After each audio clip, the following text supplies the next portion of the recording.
Hello. Welcome back to the footprints of our decisions.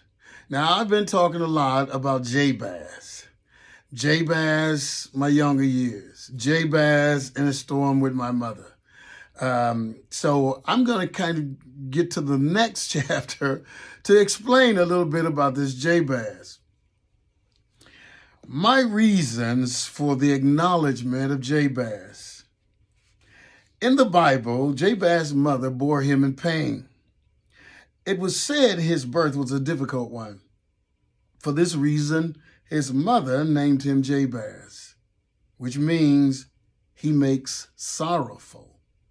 Unlike the children of Israel, the Bible says they could not hear Moses, and they could not hear God because of cruel bondage and anguish of spirit. In other words, what happened to them in slavery under Pharaoh's watch happened through them. Jabez could have been a misfit in need of significant healing. He could have been a pain to his family, friends, and community. Instead, he learned to commune with God and to gain his independence through God.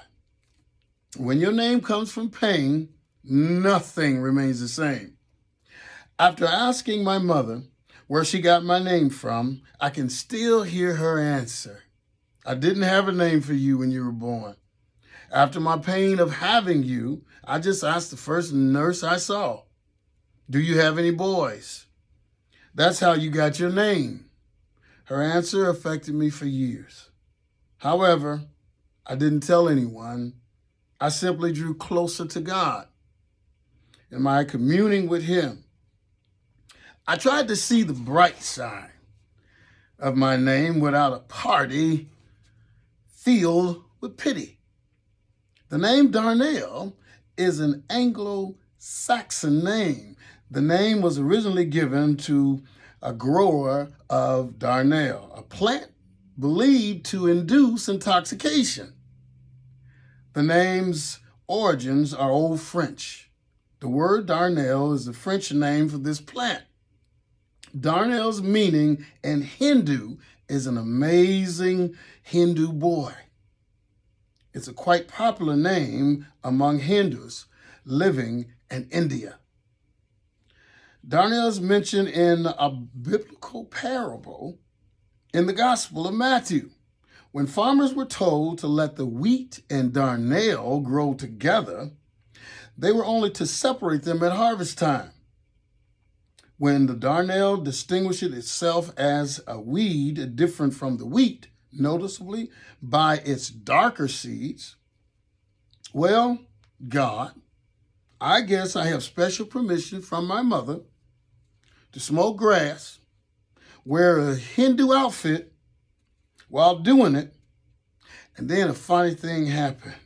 I matured from name calling and graduated with honors in prayer. Eventually, I learned to listen, and I developed an ear for the voice of God. I still remember myself every now and then. When I was a child, I played like a child, presumed like a child, and speculated like a child. However, when I became an adult, I was renamed and put away name calling for good. At the end of my sorrows, the unmistakable voice of God stopped me in the middle of my communing with Him. He said, "That's not the name for you since the beginning." What? Your kingdom name is Jonathan. Wow. Oh my God. You mean I have a kingdom name that was predestined for me before I was born?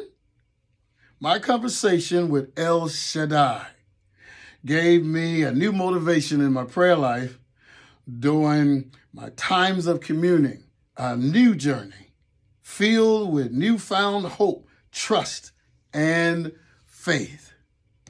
And I want to stop there to say this. Sometimes God has a name for you that didn't come from your mother and your father. your friends, your neighbors, your community, even your reputation. Things are predestined by God because his ways are not our ways. And once I was told that I have another name, this ran parallel with my salvation and my new birth experience. So maybe you didn't hear from God concerning another name. Maybe you haven't changed your name. You know, when you get married, you adopt a name, some people. And then others decide to keep names. It wasn't so much about the name as much as the definition. So I had to learn that I gave definition to the name. The meaning of the name comes from God. Thank God for you. I love you with the truth. Continue to follow, share this video. There's always a safe place for truth. I hope this is it for you. Love you with the truth. God bless you.